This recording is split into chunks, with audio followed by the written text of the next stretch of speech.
10,130th meeting of the Security Council is called to order.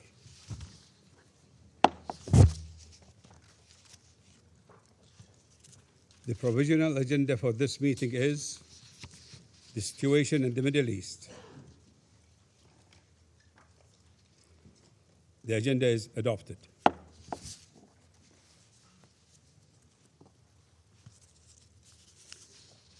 In accordance with the Rule 37 of the Council's Provisional Rules of Procedure, I invite the representatives of the Islamic Republic of Iran, Jordan, Kuwait, Qatar, Saudi Arabia, and the United Arab Emirates to participate in this meeting.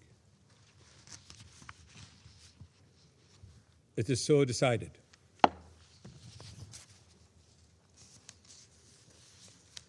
The Security Council will now begin its consideration of item 2 of the agenda. Members of the Council have before them document S/2026/273, which contains the text of a draft resolution submitted by Bahrain, Jordan, Kuwait, Qatar, Saudi Arabia, and the United Arab Emirates. The Council is ready to proceed to the vote on the draft resolution before it.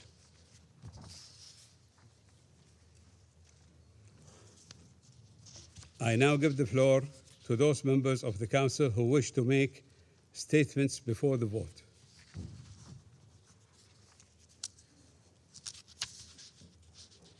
I shall now make a statement in my capacity as Minister of Foreign Affairs of the Kingdom of Bahrain.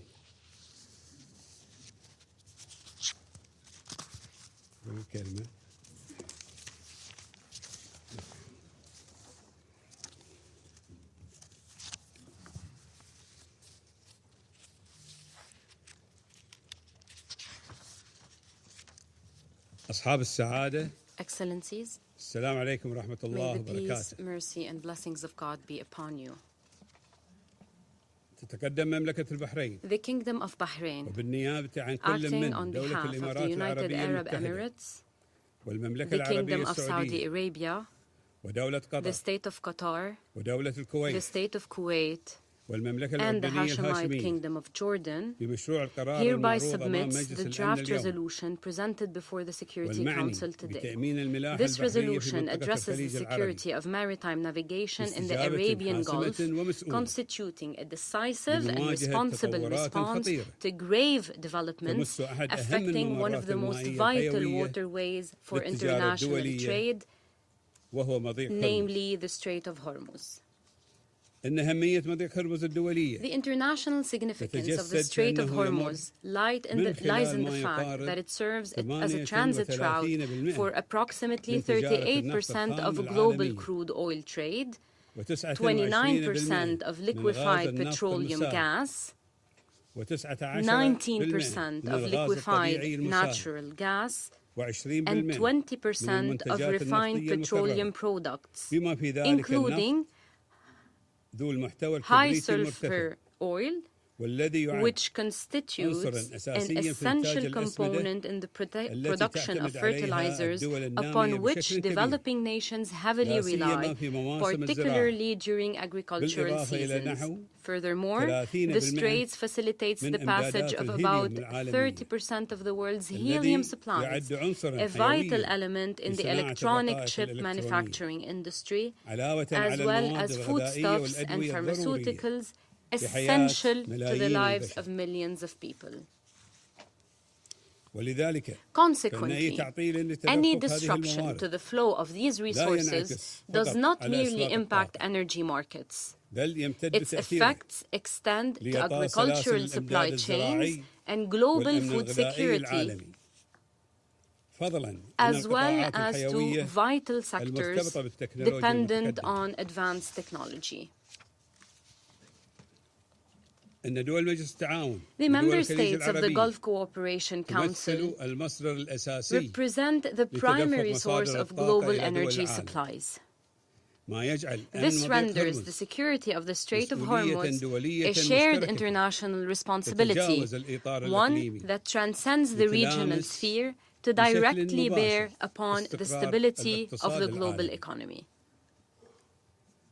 ولذلك Therefore, نحن نقول we declare وبصوت عال loudly أمام and مجلسكم unequivocally المسؤول before عن الحفاظ this على الأمن council, والسلم which الدوليين is charged with the maintenance of ليس من حق international peace and الجمهورية security, الإسلامية that the الإيرانية Islamic Republic of Iran إغلاق هذا has الممر no المائي right to close أمام this الملاحة waterway to الدولية international navigation, وأن nor تحرم to شعوب deprive the العالم peoples of the world من of هذه these المصادر resources الضرورية essential للحياة. for life. منتهكة القانون In الدولي doing so, it violates ومعاهدة الأمم international المتحدة law, لقانون البحار the United Nations Convention on the Law of the والمبادئ Sea, والقيم and الأخلاقية fundamental والإنسانية. ethical and humanitarian principles. وإذا سمح مجلسكم Should الموقر your اليوم esteemed council permit يبقى the المضيق strait to مغلقاً remain closed today, فإن الحال such a scenario سيتكرر would inevitably في be مضائق replicated وممرات in other مائية straits أخرى. and waterways, ويتحول العالم thereby transforming the world into a غابة تسود jungle فيه where force, القوة arrogance, والغطرسة and والهيمنة hegemony prevail, وعدم احترام and القوانين where الدولية. international laws are utterly disregarded.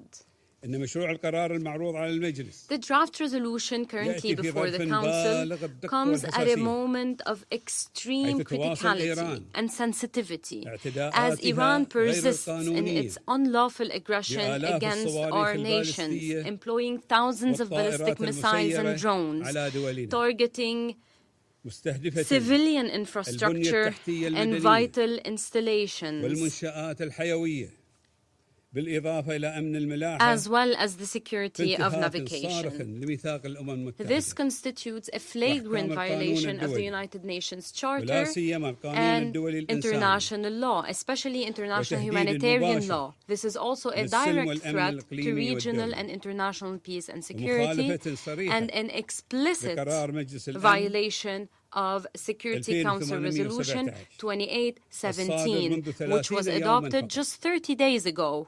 وقرار مجلس حقوق It is الإنسان also a violation of Human Rights Council L38 Resolution الصادر منذ L38, أسبوعين. adopted 2 weeks ago. إن عدم احترام الجمهورية The الإسلامية Islamic Republic الإيرانية of Iran's للقرارات disregard الدولية for international resolutions والإصرار and its insistence تهديد on أمن الملاحة threatening the الدولية security of international ليس أمرا navigation طارئا is neither a أو وليد sudden اللحظة. emergency nor a spur of بل the يأتي moment occurrence. ضمن نهج سلبي Rather, it is موثق. part of a well-documented وقد سبق وأن pattern of تعامل مجلس negative الأمن conduct. مع Indeed, تهديدات the طالت Security أمن Council الملاحة has في الخليج previously العربي. addressed threats to security of وأدانه navigation بشكل in لا the يبسط. Arabian Gulf, unequivocally القرار condemning them in 552 resolutions لعام in Resolution 1984. 552 of 1984. كما لا يغيب عن ذاكرة المجتمع Furthermore, الدولي the international community النمط remains الإيراني acutely المتكرر aware of Iran's recurring الذي pattern يلجأ of للحصار restoring الاقتصادي or of resorting to والتهديدات economic المرتبطة blockades بإغلاق and threats وتعطيل مضيق هرمز regarding the بدلاً closure من and أن disruption of the يجنح Strait of Hormuz, للعلاقات الدبلوماسية rather than opting for المبنية diplomatic على تغليب relations المصالح founded upon المشتركة prioritizing mutual والتعاون interests, المتبادل reciprocal ومبادئ cooperation, حسن الجوار. and the principles of good حيث neighborliness. شهدت المنطقة The region has witnessed مماثلة similar في precedents in الأعوام 2011, 2011 و2012 2012, and و2019 2019 تمثلت في استهداف ناقلات النفط through the targeting of oil وتصريحات tankers متكررة and repeated باستخدام statements مضيق هرمز regarding the use of the كورقة Strait of ضغط Hormuz as a سياسية political and واقتصادية. economic bargaining chip. إن مشروع القرار المطروح The أمامكم draft resolution before you لا يخلق does واقعاً not create جديداً a new reality. بل يشكل معالجة It rather جدية constitutes a serious لسلوك response إيراني to a pattern عدائي of متكرر. recurring hostile Iranian ولا behavior, بد أن يتوقف behavior that must cease وتفعيلا للفقرة العاملة السادسة serves من القرار as an implementation of paragraph 6 of Resolution 552. 42 years after the adoption of Resolution 552, we urge the international community today, and this esteemed Council specifically, to take a firm, serious and resolute position against irresponsible practices that attempt to no avail to impose a unilateral economic encirclement upon the nations and peoples of the world. These practices and acts of aggression have transcended their regional impact, directly affecting the stability of the global economy and international food security. The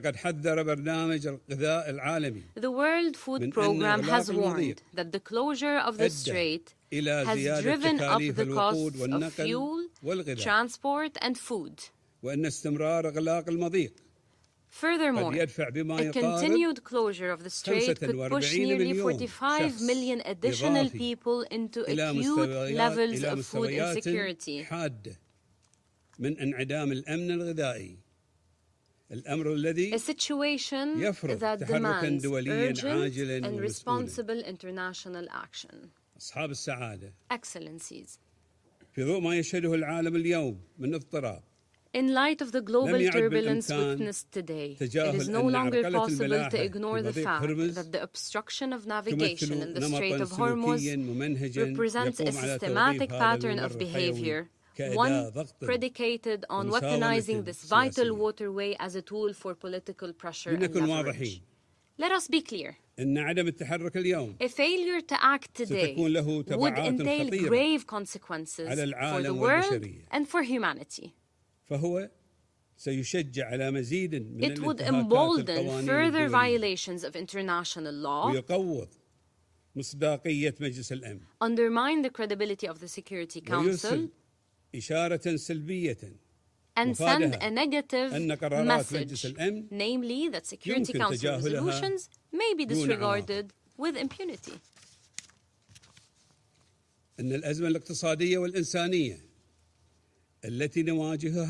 The economic and humanitarian crisis confronting us today poses a fundamental question to the Security Council and the international community. Will the international community accept being held hostage to attempts at economic blackmail, regardless of the perpetrator? Will your esteemed Council shoulder its responsibility to confront these blatant aggressions, which are actions that contravene international law, show no respect for its resolutions, and indeed completely disregard them? The adoption of this resolution by your esteemed Council today will send a strong and unified message on the other hand. A message that we stand united in upholding international law, that we will protect civilians, global trade, and food security,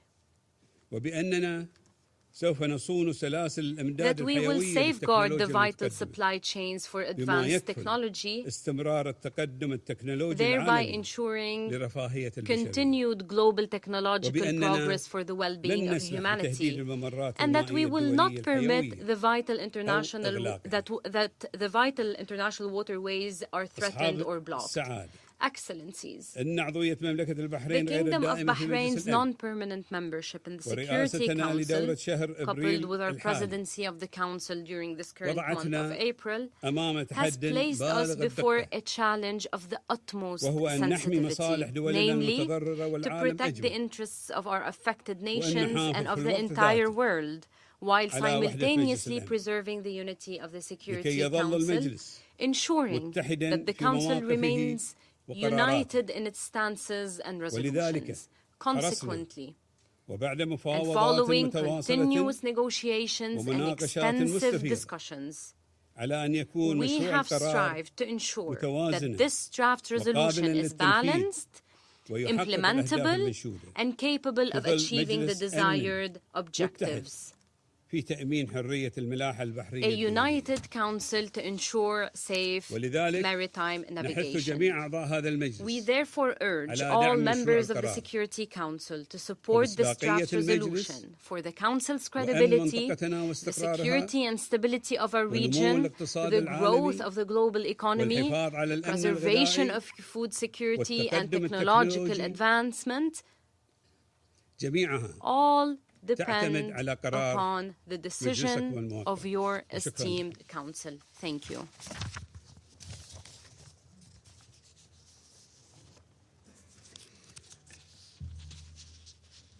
I shall now make a statement. No, I did. I resume my function as President of the Council. I shall put the draft resolution to the vote now.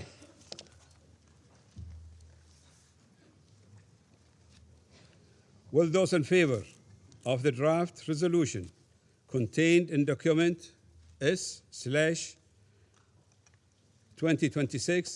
S/2026/273 please raise their hand.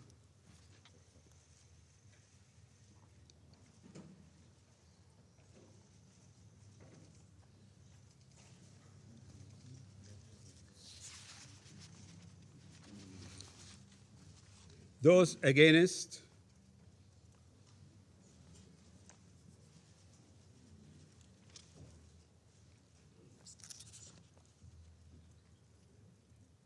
Abstentions?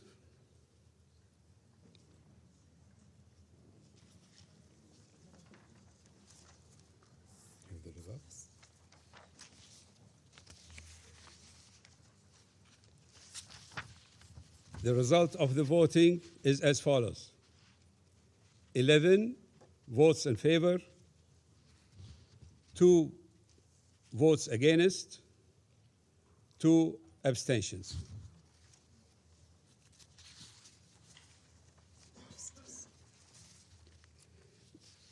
The draft resolution has not been adopted owing to the negative vote of a permanent member of the Council.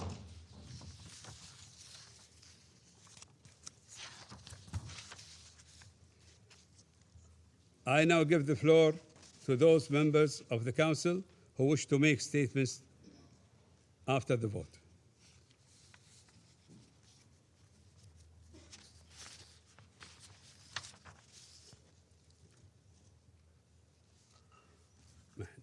I shall now make a statement in my capacity as Minister of Foreign Affairs of the Kingdom of Bahrain.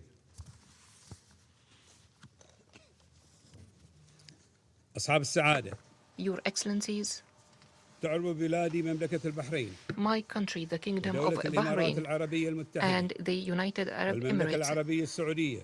the Kingdom of Saudi ودولة Arabia, قطر. the State of Qatar, ودولة الكويت. the State of Kuwait, بالإضافة إلى المملكة and الأردنية the الهاشمية. Hashemite Kingdom of Jordan عن أسفها البالغ express their لعدم اعتماد regret مشروع القرار المعروض أمام مجلسكم that الموقر the اليوم. resolution presented before you today has not been لقد أخفق adopted. المجلس The Council بالاطلاع بمسؤوليته failed to shoulder تجاه its responsibility تصرف غير قانوني in relation to يتطلب an وضوحا وحزما لا يحتملان illegal التأجيل conduct أو التراجع. that requires decisive action with no كنا delay. نأمل We had أن hoped يشكل مشروع القرار that the draft resolution خطوة نحو would حل present دائم a step towards a يضمن permanent حرية solution الملاحة that will الدولية ensure في freedom مضيق of navigational كممر freedom in the Strait of دولي Hormuz as an لا يحق لأي international دولة waterway أن that تعيق no country has القارة the right to obstruct بموجب القانون navigation الدولي.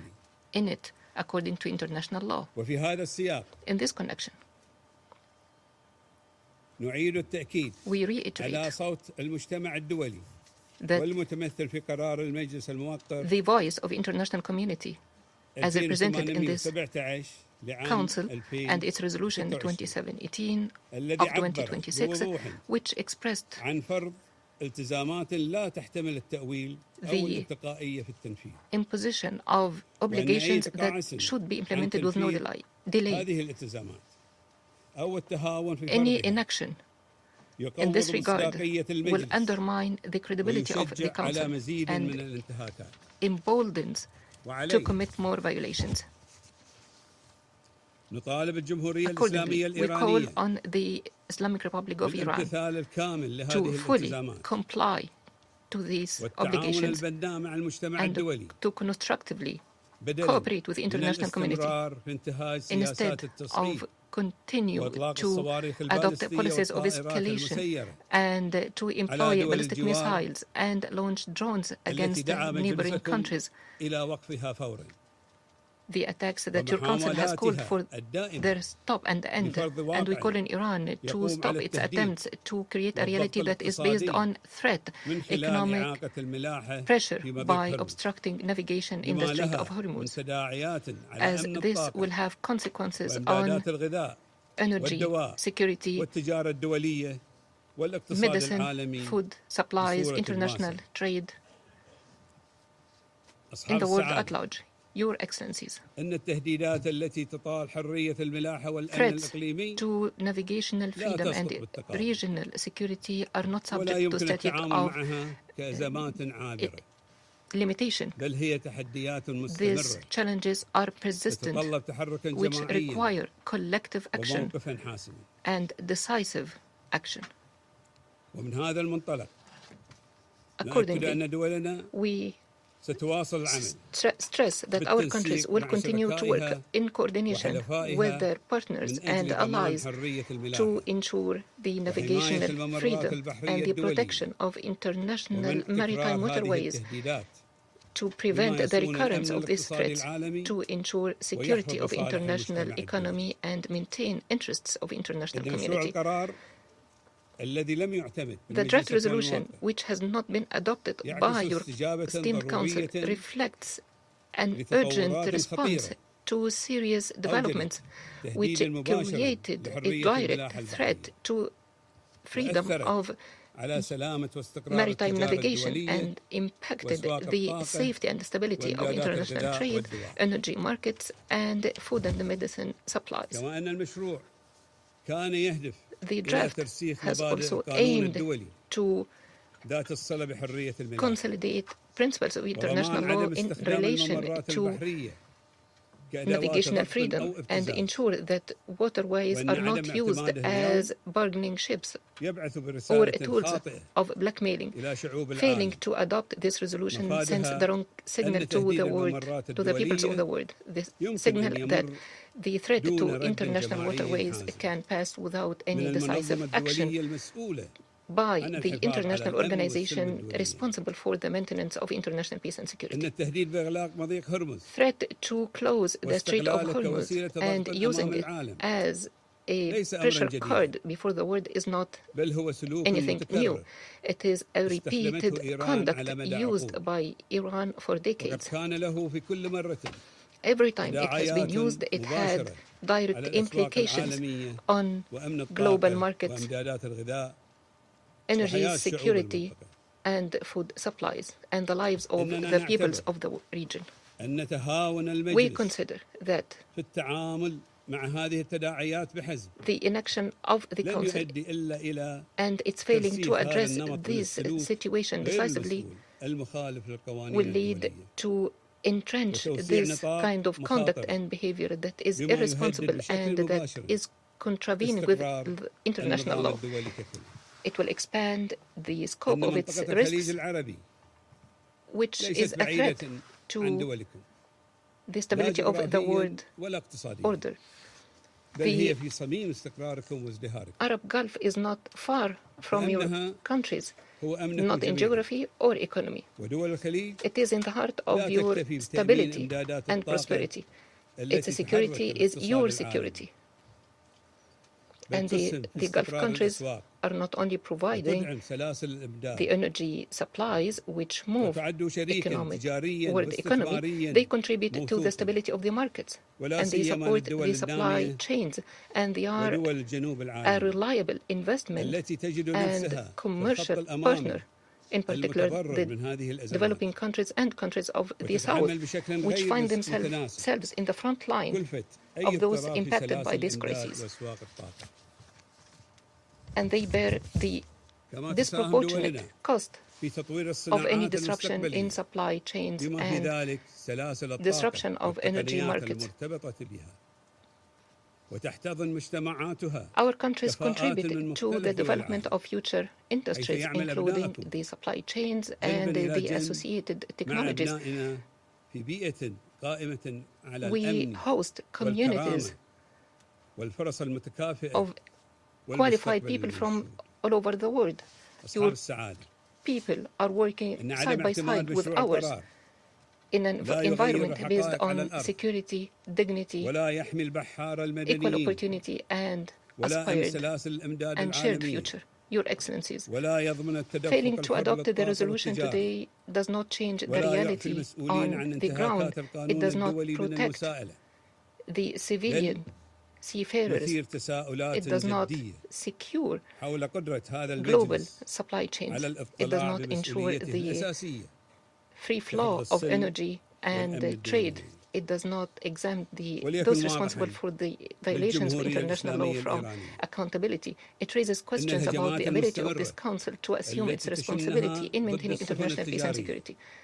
Let us be clear. The attacks by Iran against the commercial vessels and its attempts to hinder the legitimate passage through the Strait of Hormuz is a flagrant violation to international law and the UN Convention on the Law of the Sea. It is a direct threat to international peace and security. Failing to adopt this resolution does not give legitimacy to these actions, which adversely impact the interess of the peoples and states of the world. It does not weaken the existing legal obligations. It does not reduce or impair the right of states to take all necessary means to defend individually and collectively their sovereignty, security, stability, and interests, and the interests of the peoples and states of the region consistent with Article 51 of the Charter as enshrined in your Resolution 2817. Your Excellencies, the Kingdom of Bahrain regrets that the Council has not lived up to the moment to act in a unified manner as imposed by its legal responsibilities, notwithstanding the response and the cooperation we have extended in relation to the amendments required by some states to be included in the draft resolution. This comes from our interest in maintaining unity of the Council. We reiterate we will continue to work with our regional and international partners to ensure maritime freedom and navigational freedom, and to protect civilian lives, and to work with the esteemed Council to compel Iran to implement immediately Resolution 2817.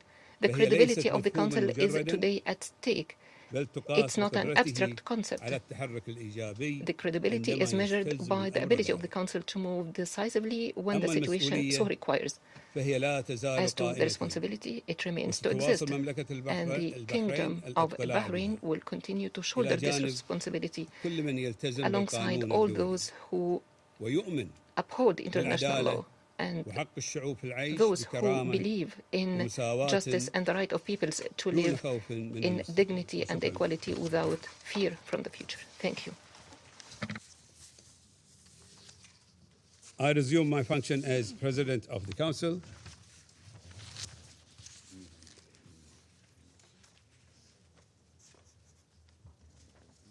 I give the floor to the representative of the United States. Thank you, Mr. President, for your statement. In mine, I want to be clear. I want to be very clear that the United States stands with Bahrain. The United States stands with the people of the Gulf at this moment of reckoning. Colleagues, this is a time for choosing, and the countries that just opposed this resolution, led by the Kingdom of Bahrain, have chosen to oppose them. Just over 3 weeks ago, this Council adopted a resolution which garnered a record-setting, a UN record of 136 co-sponsors with no opposition in this council. It was the most supported resolution in UN history, and that resolution clearly demanded that Iran immediately cease its attacks and threats against neighboring states and condemned its obstruction of safe civilian shipping through the Strait of Hormuz.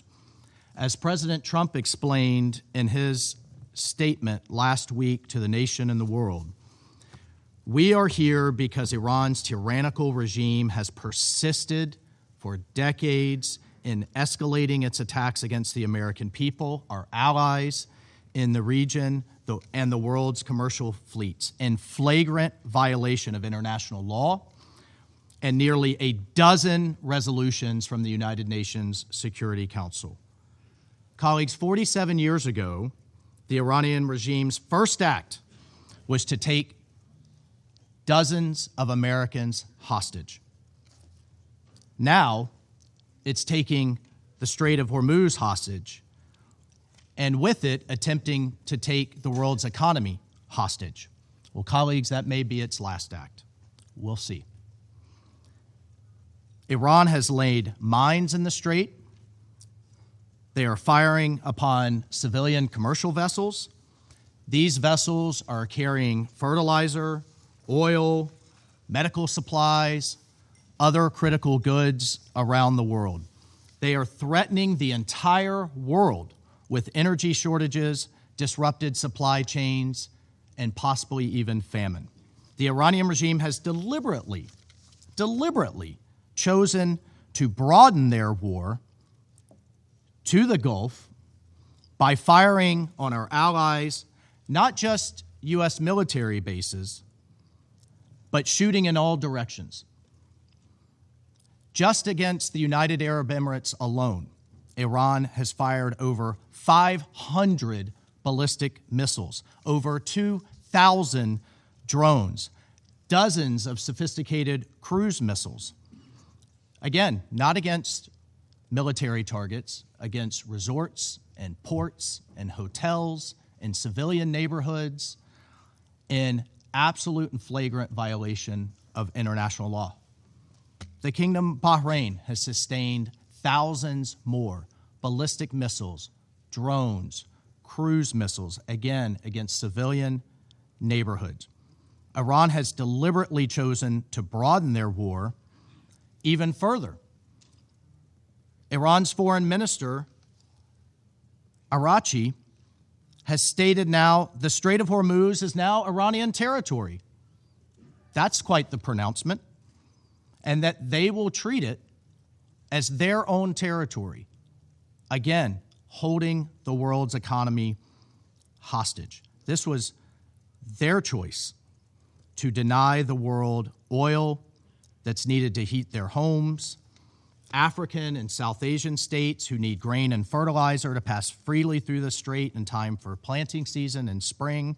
As we speak, colleagues, as we speak right now, 80 UN and international humanitarian groups delivering medical aid, shelter, supplies, and food to humanitarian crises in the Congo, in Sudan, in Gaza, cannot pass through the strait. No one should tolerate that they are holding the global economy at gunpoint, but today, Russia and China did tolerate it. They sided with a regime that seeks to intimidate the Gulf into submission, even as it brutalizes its own people during a national internet blackout for daring to imagine dignity or freedom. Now it seeks to punish the world as cynical leverage in its death to America approach to foreign policy. Colleagues, the blight Iran has inflicted upon us, you, and its own people, it did not begin on March 11th. It did not begin February 28th or even today. For nearly half a century, the Islamic Republic of Iran, the world's leading state sponsor of terrorism, has built its reason for existence on the violent exporting of a revolution. It's built its reason for existence on intimidation and terror. And I commend Bahrain and everyone who voted with this resolution for saying enough is enough. It has attacked American embassies. It has murdered hundreds of American diplomats, service members, and civilians. It has bombed American barracks and businesses. It has tried to bomb our cities. It has even repeatedly conspired and failed to assassinate the President of the United States. The perpetrator of that Iranian plot was just convicted right down the street in Brooklyn in an American court. Thank God. This year alone, multiple agents of the Iranian government were convicted and intercepted in other plots to kill the president and an American-Iranian dissident who spoke right here at this council, Masa Ahmadinejad, all in clear violation of Security Council Resolution 1373, which prohibits states from supporting acts of terror. 47 years and counting, colleagues, Iran has campaigned against peace in the region by any means necessary. Just this January, it slaughtered tens of thousands of its own citizens, as we discussed right here in this council. But yet, the regime then promised no more executions on its citizens. But what are they doing? Violating that promise, and instead are slaughtering, on average, one Iranian per day. People who dare to protest their own government.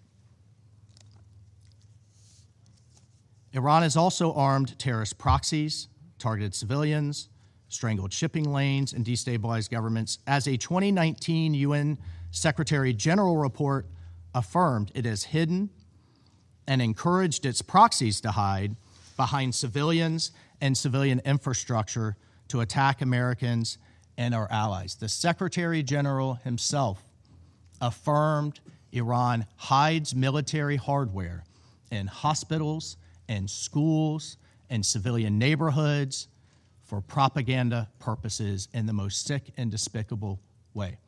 Don't take that from me. Take that from the Secretary General and his own report. And now, according to the UN's UNICEF, the IRGC is openly recruiting children as young as 12 to be child soldiers. Right now, as their country suffers, they are spending millions per day to enforce an internet blackout on those same civilians and those same children that they are executing for daring to protest. Why is all of this happening? Because regional peace is a threat to Iran. Apparently, it's not good, or apparently it's bad for China and Russia too. It exposes the Iranian regime for what it is, which is a dictatorship punching at the kneecaps of its neighbors who have realized a better future for their people. Just across the Strait of Hormuz, cities like Dubai, Doha, and Manama, and Riyadh beckon the Iranian people for a better future. That's the threat, colleagues. That's what the regime doesn't want to see for its own people. Right across the Gulf, there is a brighter, better future, a different model. And they will not have it, and they're attacking it at every turn. I recently heard, colleagues, from an Iranian dissident, one who has been repeatedly harassed, threatened, and is in hiding. This Iranian dissident told me, do you know what the Iranian people fear the most? They fear that America will stop. They fear that we'll stop too soon. And that a new future, this is from the dissident, a new future, one who looks like what its Gulf neighbors have provided, will not come for them. Well, today, colleagues, certain countries stood in the way of that future, and the United States voted to protect that future. Mr. President, it is not lost on us that as we speak, your people, our allies across the Gulf, and American service members in the region are under a barrage of Iranian missiles and drones. They and you have shown great bravery. It is sad and unfortunate that Russia and China have not. We have long known that these countries are capable of paralyzing the Council through obstruction and manufactured confusion. Today's veto marks a new low, and it shows just how frightening a safer, more secure, more united Middle East can be. Colleagues, the rejection of this resolution will be explained today.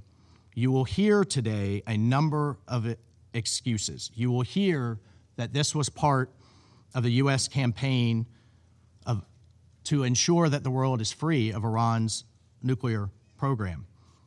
I will note today's result does not restrict the United States to continue to act in its own self-defense and in the collective defense of our allies and partners, and President Trump will continue the actions necessary to defend our people and the free world. The request from Bahrain and from the region was not unreasonable. They engaged every country on this council and took their inputs and thoughts on board. It was a simple resolution. Iran must stop attacking the Gulf, stop threatening its neighbors, and reopen the Strait of Hormuz. And I would note, colleagues, that Russia and China might have chosen better partners than Iran. They might have chosen to stand with our Gulf allies, with Manama, with Doha, with Abu Dhabi and Kuwait City and others. But instead, Russia has chosen to be a critical supplier of military equipment to Iran over the past year, in particular, delivering combat aircraft, helicopters, armored vehicles, and other arms to Iran, some of which violate Security Council Resolution 1929. Iran likewise has supplied Russia with hundreds of attack UAVs and UAV technology for use in Ukraine, including transfers before October 2023, and therefore in violation of Security Council Resolution 2231, which placed an arms embargo on Iran, voted by this council. And in September 2024, Iran began delivering hundreds of close-range ballistic missiles to Russia. Meanwhile, China imports over 80% of Iran's illicit oil, and Chinese entities have exported significant quantities of components intended for attack drones and technologies that could be used in ballistic missiles. Colleagues, let us be clear. In the coming days, when critical shipments are delayed, when fertilizer fails to reach countries that need it for planting season, when vulnerable populations face deepening food insecurity, the world will know exactly who chose obstruction over responsibility. So, despite today's outcome, let me reiterate two simple messages from the United States. First, the U.S. stands firmly with our partners in the Middle East. Second, the Strait of Hormuz is too vital to the world to be used as hostage, to be choked, to be weaponized by any one state. Colleagues, let me be frank. Most member states here need the Strait of Hormuz more than the United States does. Still, as this council knows, the U.S. has consistently pursued a diplomatic resolution even as we continue to achieve our objectives in Operation Epic Fury. We have put serious diplomatic proposals before Iran. The U.S. remains prepared for meaningful diplomacy, but diplomacy cannot succeed where defiance, delay, and escalation remain Tehran's only response. We are grateful to our mediating partners for their continued effort to secure a peaceful resolution, but Iran has to choose one. Colleagues, Iran is a direct threat to international peace and security. It is responsible for its own thuggery, and it alone is responsible for the ramifications. The book I live by, in that book, God has, quote, provided a way out, end quote. And even now, on the heels of Holy Week, Iran can also choose to reverse its decision to reopen the strait, to seek peace, and to make amends.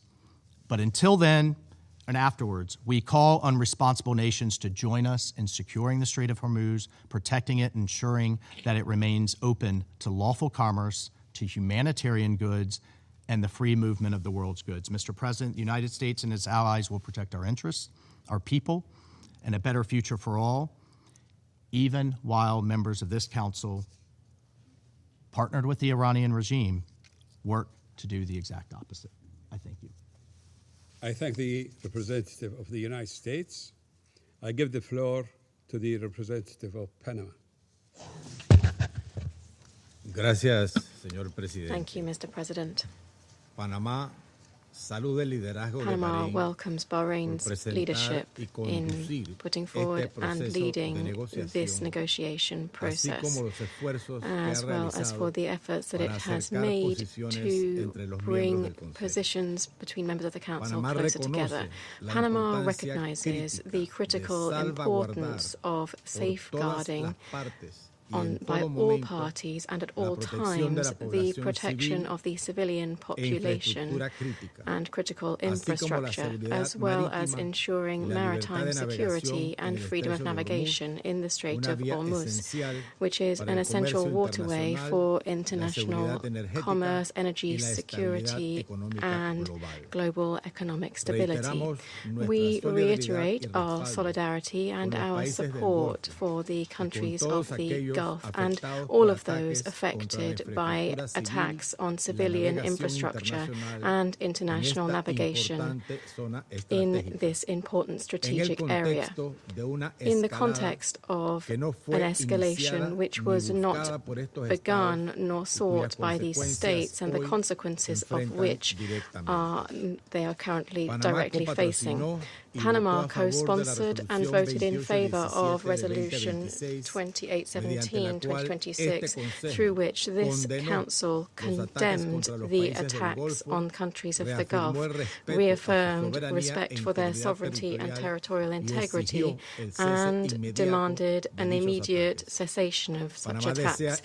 Panama also wishes to underscore and welcome the position of containment demonstrated by countries of the Gulf in the current context, which, despite having been subject to attacks, voted not to escalate the situation through the exercise of proportionate responses, which in the legitimate right to self-defense contained in Article 51 of the UN Charter. Panama understands from our own historic experience what it means to be the subject of action that attack or undermine the sovereignty, territorial integrity, security, and economic stability of a country, as well as understanding that the Security Council will not be able to act with the due promptness and effectiveness required by the situation. The cruelty of the current escalation and the intensification of the strikes that we are seeing at the moment strengthens our firm belief that this Council cannot stand by in light of situations that have direct impacts on international peace and security. Panama reiterates that the first essential step to contain the escalation in the region is an immediate cessation of hostilities by all parties, with the approach and demand put forward by my delegation, which we have put forward throughout this negotiation process and that we reiterate to this Council today. This position reflects our firmly held belief that there is no military solution to the current escalation and that no sustainable solution can be reached without prioritizing dialogue dialogue, diplomacy, and negotiation as fundamental measures for the settlement of international disputes.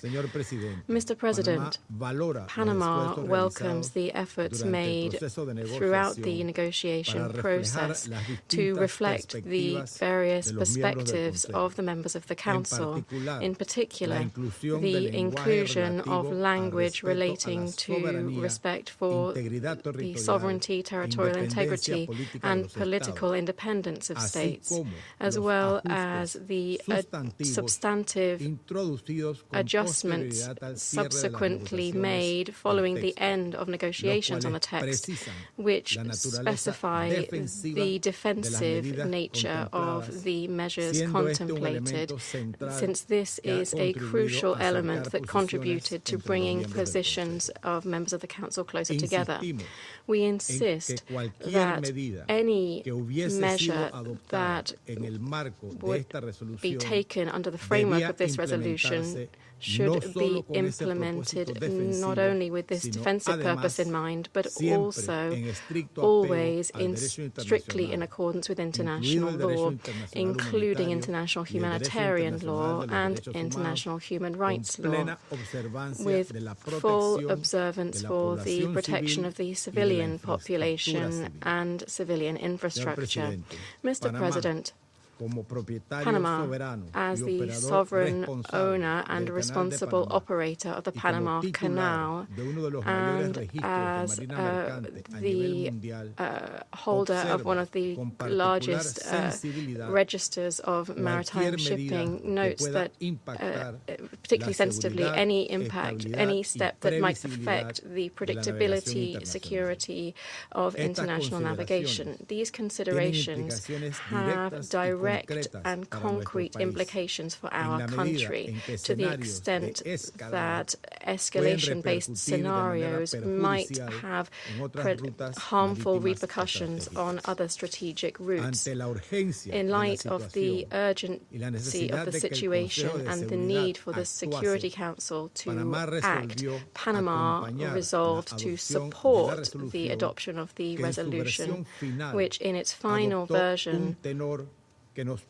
adopted a tone which allowed us to support it, always under the understanding that the mandate derived from this adoption would be interpreted and applied responsibly and specifically by all parties.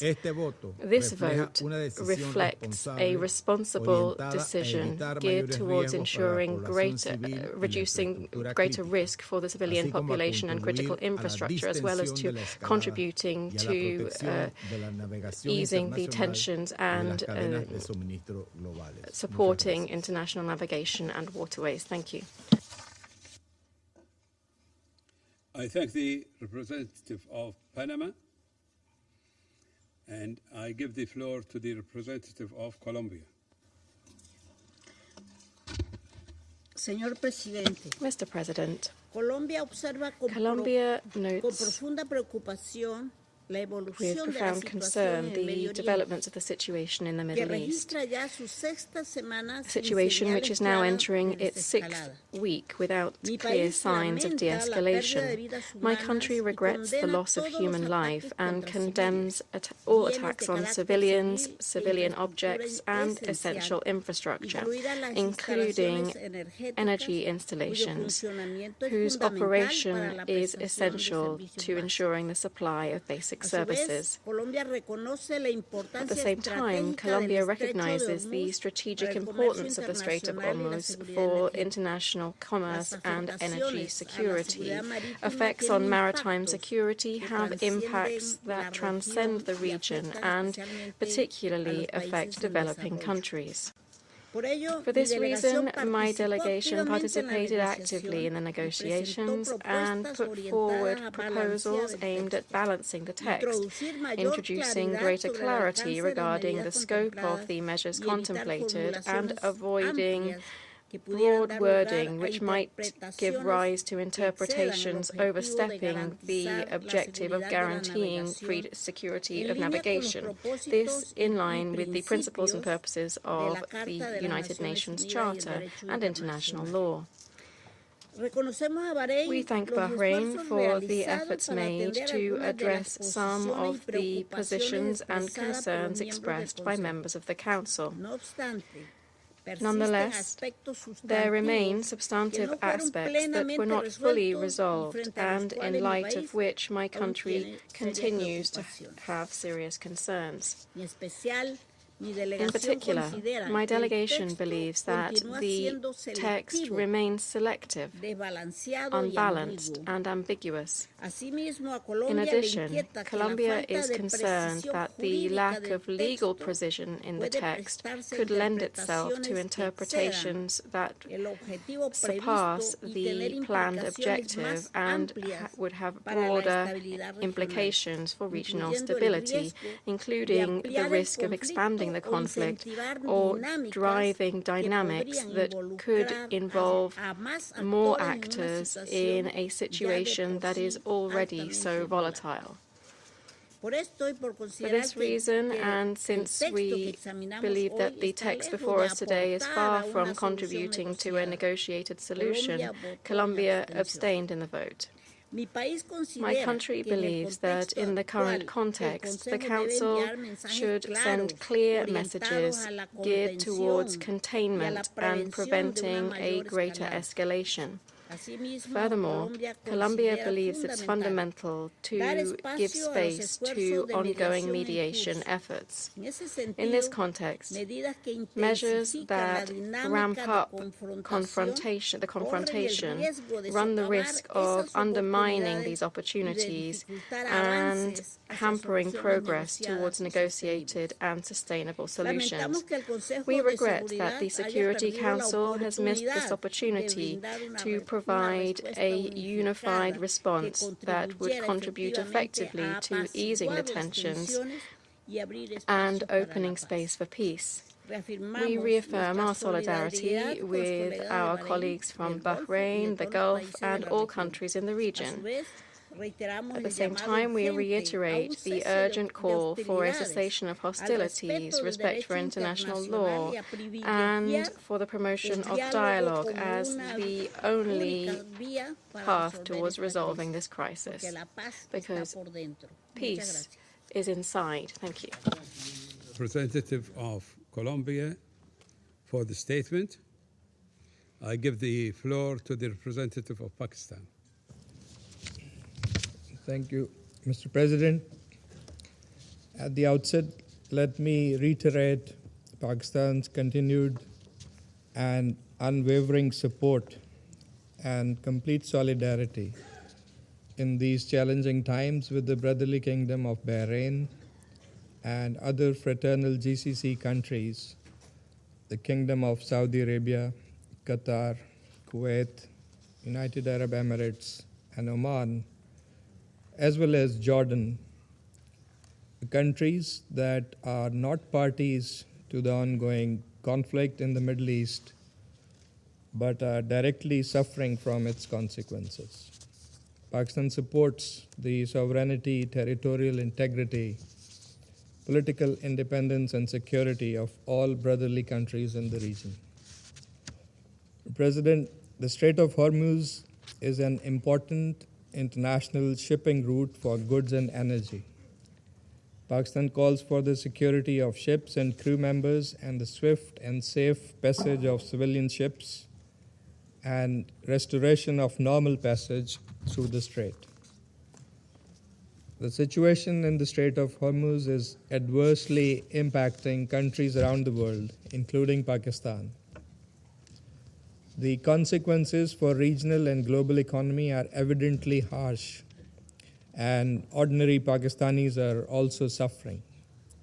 South Asia, that is home to nearly a quarter of world population, is suffering.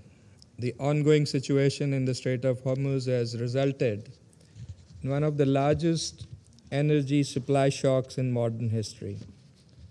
The impact is felt not only in terms of energy flows, but also fertilizers and other essential commodities, thus affecting food security, cost of living, and squeezing the livelihoods of the most vulnerable. If the military escalation and disruptions persist, the suffering will extend far beyond the region, translating into widespread economic hardship. We thank Bahrain for their hard work and extensive consultations on the draft resolution. We agree on the urgency of the situation and the fundamental premise of the draft resolution, which is the reopening of the Strait of Hormuz and normalization of the situation at the earliest. This is an important issue, not only for the GCC countries, but also for all other states in the region and beyond, including Pakistan.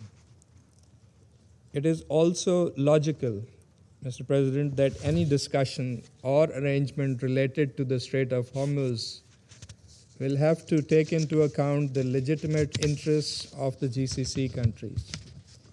Pakistan supported Resolution 2817 that was presented by Bahrain on behalf of the GCC last month.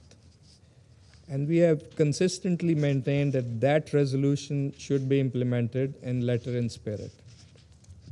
However, we continue to believe that time and space must be allowed for ongoing diplomatic efforts to facilitate a return to dialogue and engagement.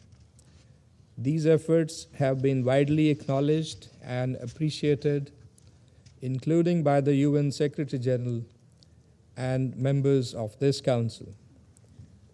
We would continue seeking a durable diplomatic solution of the prevailing situation. This is the fundamental foundation of our ongoing diplomatic efforts, which we are determined to continue to pursue. At this critical juncture, restraint, diplomacy, and dialogue must prevail. Pakistan has been actively engaged in diplomatic efforts towards that end in concert with its partners in the region and beyond. The Deputy Prime Minister and Foreign Minister of Pakistan, Senator Muhammad Ishaq Dar, hosted the foreign ministers of Egypt, Saudi Arabia, and Turkey in Islamabad last week to advance the pursuit of a peaceful resolution of the ongoing crisis through intensified diplomatic engagement. After the Deputy Prime Minister's meeting with His Excellency Mr. Wang Yi, the Foreign Minister of China, in Beijing last week, China and Pakistan announced a 5-point initiative with a sequenced roadmap encapsulating an immediate halt to hostilities, launch of inclusive peace talks, protection of civilians and critical infrastructure, restoration of maritime security in the Strait of Hormuz, and a firm reaffirmation of the UN Charter and international law as the indispensable framework for a lasting political settlement. President, our objective is clear: a permanent end to hostilities, containing the expansion of this conflict and preventing any further loss of civilian life or destruction of critical infrastructure. Pakistan remains committed to continue playing its constructive role in promoting dialogue, fostering understanding, and supporting all efforts aimed at achieving lasting peace in the region. I thank you. I thank the representative of Pakistan for the statement. I give the floor to the representative of France.